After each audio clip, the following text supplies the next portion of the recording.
여러분 안녕하세요. 국민의힘을 비롯한 야권이 아주 가관입니다. 김종인 전 국민의힘 비대위원장 임기 마치고 밖에 나오자마자 국민의힘을 향해서 쓴소리를 쏟아냈습니다. 뭐 쓴소리 정도가 아니라 아주 험한 비판을 쏟아냈습니다. 국민의힘 중진들이 다 당권에만 관심이 있다, 이런 얘기 했고요. 국민의힘 아사리판이다, 이런 판 한 2달 갈 것이다, 그런 당에 윤석열이 갈 리가 없다, 이런 얘기 했죠. 그러자 이제 국민의힘 중진들도 가만히 있지 않았습니다. 같이 맞받았죠. 아니, 엊그제까지 자기가 몸담았던 당에다가 뒤돌아서더니 침을 뱉냐, 상황 정치를 하고 있다, 또 뭐 정치 거간꾼이다, 노역에 찬 기술자다, 이런 얘기를 토해냅니다. 윤석열이 덫에 김종인의 덫에 걸려들면 안 된다, 뭐 이런 얘기도 했죠. 김종인 전 비대위원장과 국민의힘 얼마 전까지만 해도 어쨌든 같은 배를 탔고, 또 이번 4.7 재보궐선거를 어쨌든 승리로 이끈 당사자인데, 김종인 전 비대위원장은 왜 국민의힘을 향해서 이렇게 쓴소리를 토해내는 것일까요? 또 국민의힘 중진들은 왜 김 전 비대위원장을 향해서 그야말로 험한 얘기를 쏟아내는 것일까요? 이게 뭐 김 전 비대위원장이 과거에 뇌물 받았다는 거, 뇌물 전과자다, 이런 얘기까지 나왔으니까 사실 뭐 국민들이 보기에는 이거 뭐 양쪽이 너무 갈 때까지 가는 거 아니냐, 이런 생각 하실 수 있는 상황이 아닌가 싶습니다. 왜 이런 상황이 펼쳐지고 있는 것일까요? 제 생각에는 이것은 향후에 펼쳐질 야권 통합의 주도권을 둘러싼 싸움을 하고 있다, 이렇게 생각을 합니다. 결국 이제 김종인 전 비대위원장의 생각은 기존의 이 국민의힘이라는 이 간판, 이 현재의 이 시스템, 이 브랜드 가지고는 이번 4.7 재보궐선거는 여권의 어떤 실정에 의해서 승리를 했지만, 내년 대선은 완전히 새로운 판이기 때문에 현재의 국민의힘 가지고는 안 된다, 이렇게 이제 결론을 내린 것이 아닌가, 그렇게 생각을 합니다. 결국은 국민의힘 자체가 완전히 좀 새롭게 그야말로 탈바꿈을 해야 되는데, 현재의 국민의힘 스스로 탈바꿈할 수 있는 동력이 있는가에 대해서 김종인 전 비대위원장은 상당히 좀 회의적인 생각을 갖고 있지 않나. 결국은 외부의 충격, 새로운 어떤 변화가 오지 않고서는 이게 좀 힘들다, 그런 판단을 한 것으로 보이고, 그렇기 때문에 지금 나가자마자 계속해서 국민의힘 때리기를 계속하고 있는 거죠. 이 때리기가 노리는 효과는 결국은 국민의힘이 어떤 새로운 미래를, 새로운 세대를 담보할 수 있는 그러한 세력이 아니다라는 얘기를 자꾸 지금 던지고 있는 겁니다. 특히 이제 이 국민의힘의 중진들이라든지 이 국민의당의 이 안철수 대표라든지 여기를 집중적으로 지금 타겟팅해서 김 전 위원장이 메시지를 내고 있죠. 이러한 메시지를 계속 내는 효과는 결국 국민들로 하여금 그렇지, 뭐 국민의힘은 아니지, 이 생각을 계속 이제 갖게 하는 거죠. 뭔가 변화가 필요해, 이런 얘기를 하는 거죠. 이런 부분은 오늘 여론조사가 하나 발표가 됐습니다. 그 엠브레인이랑 K스탯 리서치, 한국리서치, 또 뭐죠, 코리아 리서치, 이렇게 해서 12일, 14일 전국 유권자 1,010명으로 조사한 결과인데, 이 4.7 재보궐선거의 결과, 왜 국민의힘이 승리했는가라는 부분에 대해서 민주당이 싫어서가 61%입니다.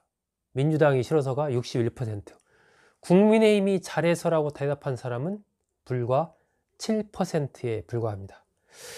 결국 국민들이 이번 4.7 재보궐선거에서 국민의힘 후보를 서울시장, 부산시장으로 당선시킨 것은 국민의힘이 잘해서가 아니고 민주당이 싫어서, 민주당에 대한 심판으로 표를 찍었기 때문에 됐다라고 하는 거죠. 그런데 이것이 이제 다음 대선에서는 적용이 안 됩니다. 다음 대선은 문재인 정부에 대한 평가라는 성격도 있지만 그것보다는 새로운 대선 후보가 나옵니다. 여권에서 새로운 인물이 나와요. 국민의힘에서도 새로운 인물이, 야권에서도 새로운 인물이 나와야 되겠죠.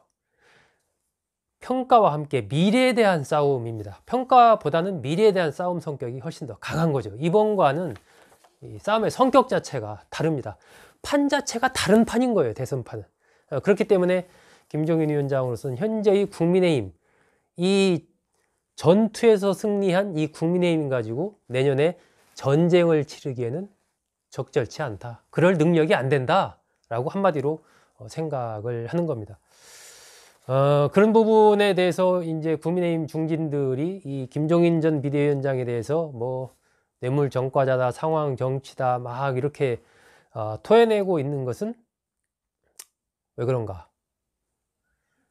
위기감의 발로입니다. 위기감의 발로. 이렇게 하다가는 이거 자칫하면 주도권을 완전히 김 전 위원장에게 뺏기겠는데, 이 국민의 힘이 중심이 돼서 안철수 대표도 끌어들이고 윤석열도 끌어들이고 뭐 금태섭도 끌어들이고 뭐 이렇게 국민의 힘이 중심이 돼서 다 이걸 끌어들여야 되는데, 이 자칫하면 이 외부에 이 윤석열, 금태섭, 김종인 또 기타 등등해서 외부에 큰 게 하나 생겨서 지금 현재 아까 말씀드린 대로 국민의힘이 국민들로부터 그렇게 신뢰를 받는 상황이 아니기 때문에 이 새로운 세력, 이 제3세력, 이것이 신뢰를 얻게 되면 국민의힘이 어떻게 되겠습니까? 이것이 분열되는 거죠. 아니면 흡수되는 거죠. 주도권 자체가 이쪽으로 가는 겁니다. 그런 상황이기 때문에 위기감을 느낀 중진들이 계속해서 지금 이제 김종인 전 위원장에 대해서 험한 말들을 뱉어내는데, 이게 이제 국민들이 보기에 그렇다면은 이 국민의힘 중진들이 지금 뱉어낸 이 말이 먹히는가? 제가 보기에는 좀 먹히는 것 같지는 않습니다.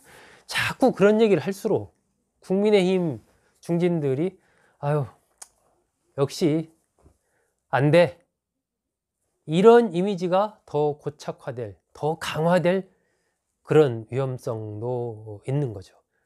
그만큼 어떤 측면에서 보면 현재 국민의힘의 그런 중진들이 많은 얘기를 이렇게 토해내고 있는 것은 그만큼의 큰 틀에서의 전략적인 어떤 이 판단 내에서 좀 미스를 하고 있다, 실책을 하고 있다라고 볼 측면도 있는 겁니다.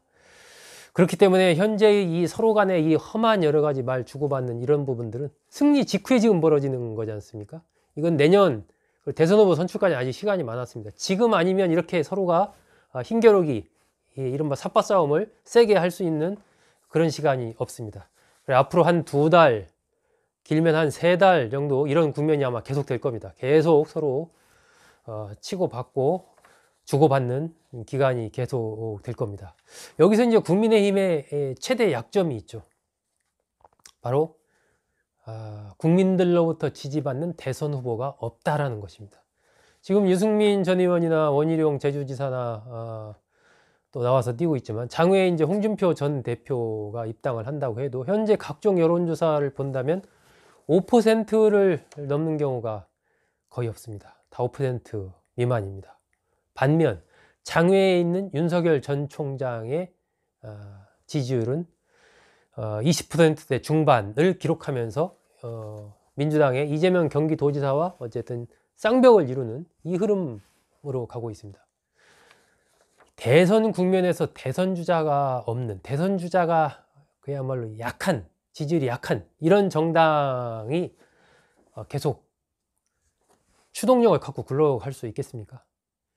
이것이 이제 국민의힘이 갖고 있는 최대의 지금 약점인 것이죠. 그래서 국민의힘에서는 윤석열 전 총장 들어와라, 국민의힘에 들어와서 해야 할 수 있지, 장외에서 힘들다, 현실적으로 그게 되겠느냐, 빨리 들어와라, 우리가 판을 만들게, 지금 그런 얘기를 하고 있는 거죠. 그래서 뭐 전당대회 제도를 뭐 100% 국민 여론조사로 하자는 얘기, 아니 뭐 한 50%로 하자는 얘기, 뭐 이런 등등이 어쨌든 나오는 이유가 안철수 전 대표와 함께 윤석열 전 총장을 끌어들이기 위한 그런 사전 정지 작업을 자꾸 하고 있는 거죠. 반대로 이제 김종인 전 위원장은 저당 가봐야 뻔해, 내가 있어 봤잖아, 거기 안 돼, 윤석열 전 총장에게 이렇게 얘기를 하고 있는 거죠.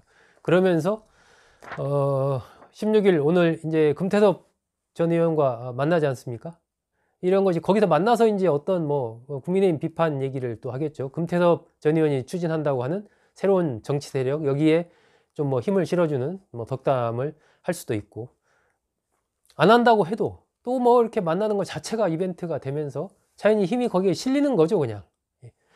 그러면서 이 판을 어쨌든 윤석열 전 총장까지 끌어들여서 금태섭, 윤석열, 김종인, 또 기타 등등 해서 이 새로운, 그러니까 민주당이 싫지만 국민의힘은 더 싫은 사람들, 이 사람들의 둥지를 틀겠다, 새로 만들겠다,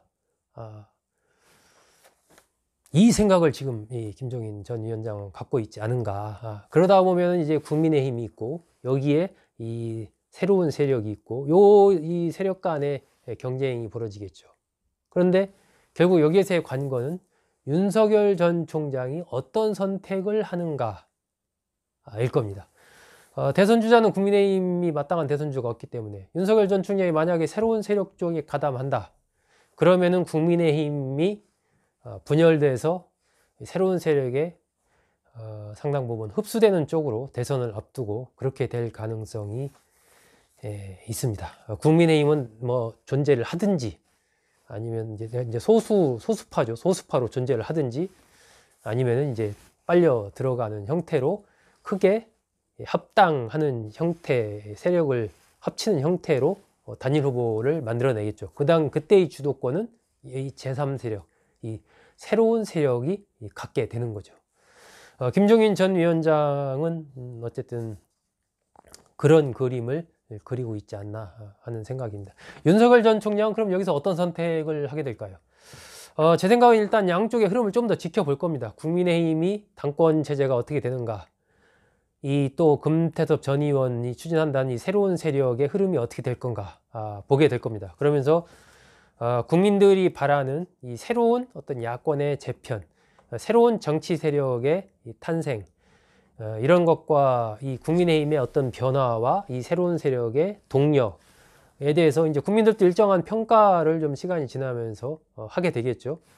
그런 것들을 보면서 윤석열 전 총장이 선택을 하지 않을까 하는 생각입니다.